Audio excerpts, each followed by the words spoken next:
몇 년 전부터 뉴스에 각 지역의 지역 단체나 또는 여러 봉사 단체에서 한글 학교를 개최를 해서 그 지역에 있는 많은 어르신들이 한글을 열심히 배운다는 그러한 소식들을 많이 접하게 되었습니다. 물론 그 전에도 한글을 많이 가르치고 많이 배우는 분들이 많았지만 이제 고령화가 되면서 70세는 좀 젊은 분들이고 80세 이런 분들도 한글을 배우고 그리고 그동안 그 배운 한글을 가지고 시도 쓰고 또 산문도 쓰고 편지도 쓰고 또 그림도 그리고 이렇게 해서 전시회를 각 곳곳 지자체마다 많이 여는 것을 보았습니다. 완도에 있는 소망 한글 학교에 다니는 73세의 김모 할머니는 까막눈을 떴다라는 제목의 글을 썼습니다. 한번 띄워줘 보세요. 저렇게 그림을 그리고 까막눈을 떴다. 이웃집 할매와 싸웠다. 글씨도 모르는 것이 말은 잘한다고. 정말 상처되는 말이었다. 그러니까 그 머리에 뿔난 저 할매가 자기한테 그렇게 얘기했다는 거예요. 글씨도 모르는 것이 말은 잘한다. 이렇게 정말 상처되는 말이었다. 그 길로 한글 학교를 찾았다. 입학을 하고 정말 열심히 배웠다.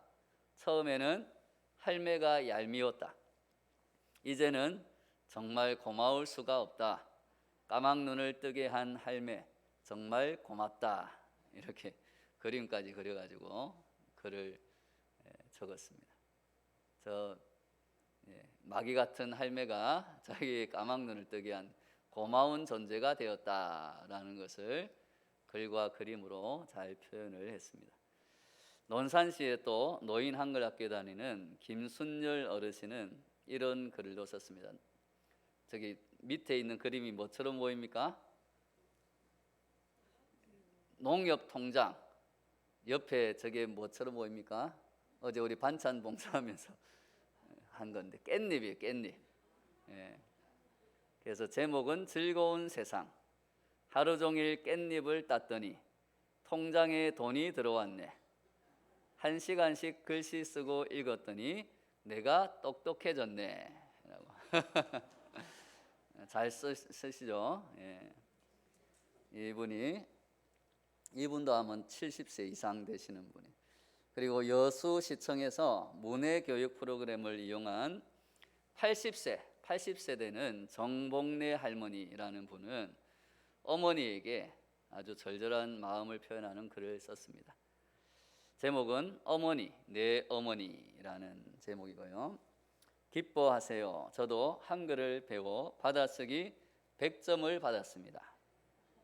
80세이신 분이 100점을 받았어요. 이 세상에 안 계시지만 제일 먼저 알려드립니다. 어머니, 내 어머니, 저한테 미안하다고 하지 마세요. 저 잘 살고 있습니다.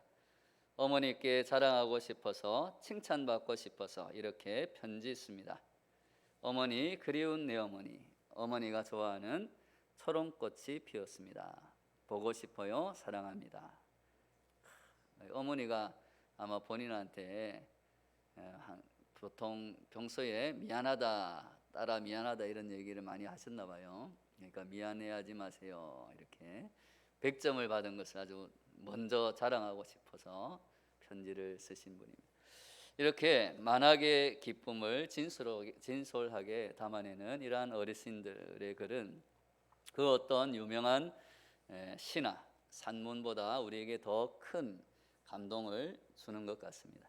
2023년도 더욱더 우리 어르신들을 응원합니다. 우리 옆 사람과 다시 한번 인사하겠습니다. 주님 안에서 힘을 내십시오. 이 할머니들처럼 또 이 정할머니처럼 80이 되었어도 그 마음에 이 배움에 대한 열정 그리고 글을 배움에 따라서 더 글을 사랑하게 되고 자신의 마음을 표현하는 그 글을 더욱더 사랑하는 그러한 마음이 그곳에 심겨지면, 그 사람들마다 심겨지면 이처럼 그동안 숨겨진 재능들이 살아나게 되는 것 같습니다. 사랑하는 성도 여러분, 배움에 대한 열정과 한글을 사랑하는 그 마음이 80이 다 된 할머니, 할아버지들에게 이처럼 열정과 원기를 불어넣을 수 있습니다. 우리가 하나님을 사랑하는 마음과 또 하나님의 말씀에 대한 열정이 우리 마음에 심겨지면 얼마나 더 큰 능력이 생기겠습니까?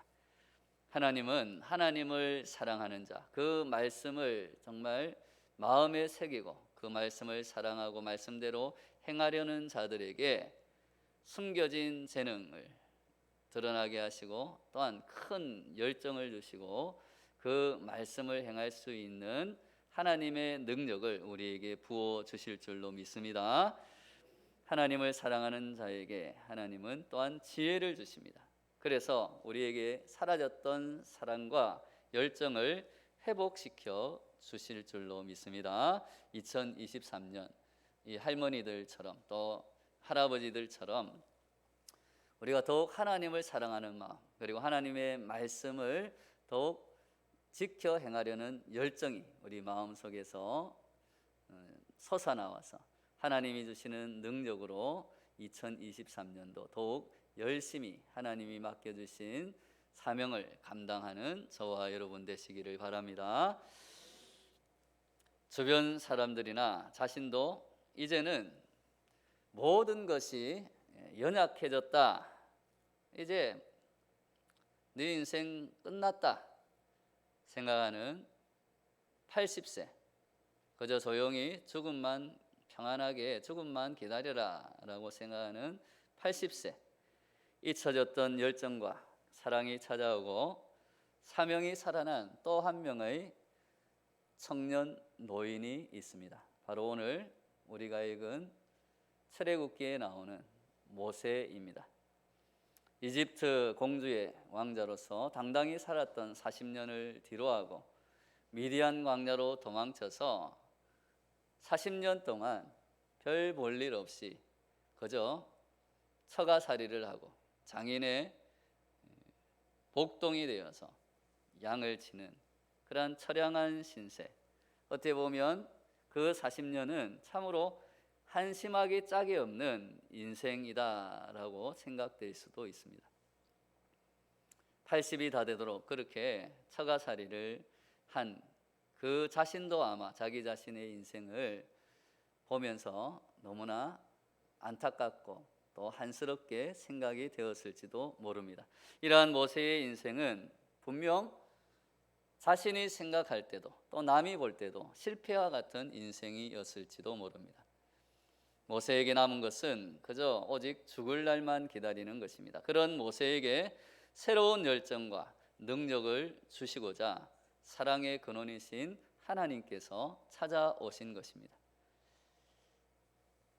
여러분의 마음속에 오늘 말씀에 나오는 이 광경을 한번 그려보십시오. 하늘의 태양은 장렬하고 있고 불에 타는 떨기나무가 그 앞에 펼쳐져 있습니다. 그리고 그 떨기나무 앞에서 신발을 벗고 무릎을 꿇어 엎드려서 하나님의 음성을 듣고 있는 80 노인의 그 모습을 한번 상상해 보십시오. 이제는 옛날에 잘 나가던 왕족의 품격도 없습니다. 젊어서 혈기 넘치고 위풍당당하던 그러한 모습도 사라지고 없습니다. 그저 처가살이에 지친 장인의 양떼나 돌보는, 그래서 지팡이의 몸을 의지하는 한낱 노인이 되어버린 것입니다. 하나님, 왜 이제야 저를 찾아오셨습니까? 그 팔팔하던 때, 그 잘 나가던 때 하나님의 일을 내가 마음껏 해보고 싶어서 우리 민족을 도와주려고 나서던 때, 그때는 저를 외면하시더니 이제 기운도 없고 의욕도 사라진 지금 저를 찾아오시면 저보고 어쩌란 말입니까? 모세가 아마 하나님께 그런 심정으로 떨리는 마음으로 아뢰입니다. 11절 말씀 우리 같이 읽어보겠습니다. 11절 시작. 모세가 하나님께 아뢰되 내가 누구이기에 바로에게 가며 이스라엘 자손을 애굽에서 인도하여 내리까. 모세의 이 말을 한마디로 하면, 하나님, 초라한 제 모습을 좀 보십시오. 이제 너무 늦었습니다. 내가 뭘 하겠습니까? 내가 누군데 내가 지금 뭘 할 수 있단 말입니까? 너무 늦었습니다 라는 그러한 의미일 것입니다. 우리도 살아가면서 너무 늦었다고 생각할 때가 있습니다. 그러나 하나님께서는 너무 늦었다고 생각하는 모세를 찾아오신 것입니다. 너무 늦었다고 실망하는 저와 우리들을 찾아오십니다. 하나님의 뜻과 때를 아는 것은 신앙생활에서 본질이며 아주 중요한 일입니다. 하나님의 뜻과 때를 알기 위해서 마음에 반드시 새겨 놓아야 할 것이 있습니다. 첫째는 그 시간의 결정, 하나님의 때를 결정하는 것은 내가 아니라 전적으로 하나님께 달려 있다라는 것입니다. 우리가 아닌 하나님께서 판단하시고 결정하십니다. 둘째, 우리에게 있는 인간적인 모든 것을 내려놓을 때가 바로 하나님의 때입니다. 어떨 때는 우리의 절망의 끝에서 하나님이 일하시기 시작하시는 줄로 믿습니다. 그러므로 절대 포기하지 마십시오. 내 힘으로는 정말 아무것도 할 수 없다라고 생각할 때 바로 그때가 하나님의 때가 될 수 있다라는 것입니다. 모세를 보십시오. 모든 것이 준비되었다고 여겼던 그때, 인생의 황금기라고 믿었던 그때, 스스로 이를 이루려고 했을 때에는 하나님의 때가 아니었습니다. 그러나 광야에서 모든 것을 잃고 스스로는 이제 아무것도 할 수 없다라고 생각했을 때 하나님이 찾아오셨습니다.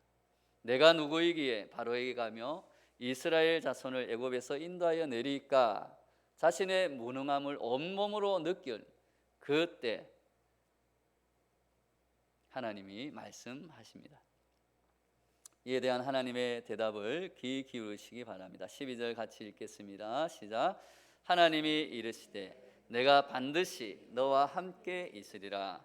내가 그 백성을 애굽에서 인도하여 낸 후에 너희가 이 산에서 하나님을 섬기리니 이것이 내가 너를 보낸 증거니라. 아멘. 하나님의 대답은 두 가지로 요약할 수 있습니다.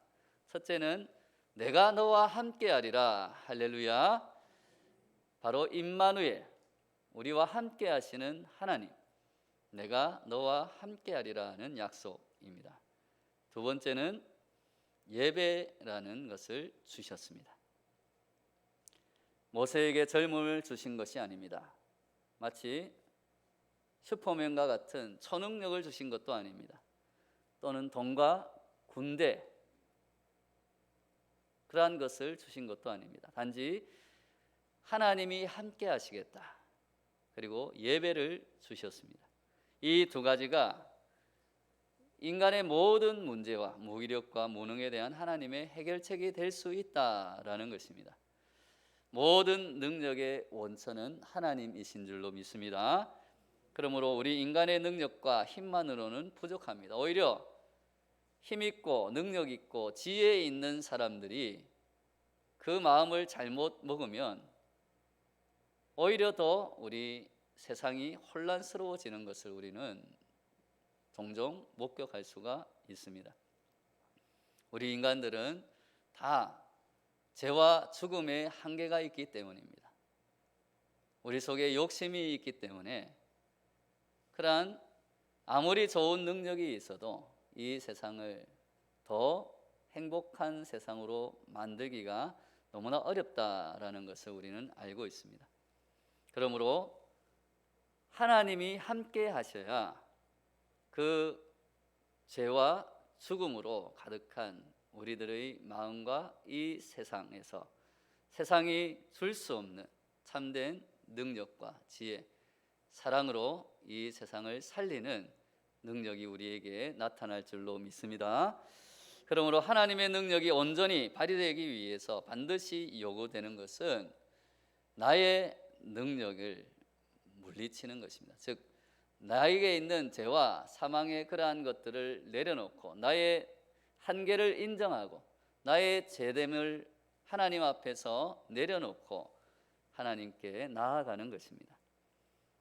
공부도 필요 없고 훈련이나 준비가 필요 없다는 말이 아닙니다. 반드시 그러한 것들은 필요합니다. 그리고 공부나 훈련이나 준비는 많으면 많을수록 좋습니다. 그런데 그것이 온전히 좋게 올바르게 발휘되기 위해서는 죄된 나의 습성들이 또 우리의 생각들이 뒤로 물러나야 한다라는 것입니다.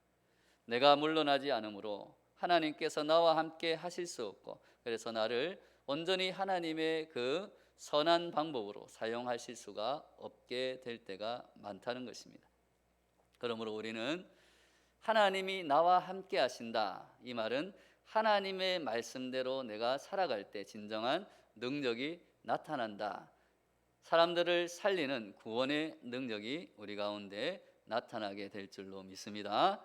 그것이 바로 하나님이 함께 하실 때 나타나는 하나님의 능력이 되는 것입니다. 또한 하나님께서는 예배를 모세를 하나님의 지도자로 세운 증거로, 나아가서 이스라엘 백성들을 그 구원한 증거로 삼으시겠다고 말씀하십니다. 예배가 무엇이길래 하나님께서는 초자연적인 능력보다 예배가 더 굉장한 것으로, 대단한 것으로 생각하시는 것일까요? 우리가 지금 예배드리는 이 예배가 과연 무슨 능력이 있다고 하나님은 예배를 구원의 증거라고 하실까요? 예수님께서 우리에게 친히 말씀하십니다. 요한복음 4장 23절 말씀 같이 읽겠습니다. 시작. 아버지께 참되게 예배하는 자들은 영과 진리로 예배할 때가 오나니 곧 이때라. 아버지께서는 자기에게 이렇게 예배하는 자들을 찾으시느니라. 아멘.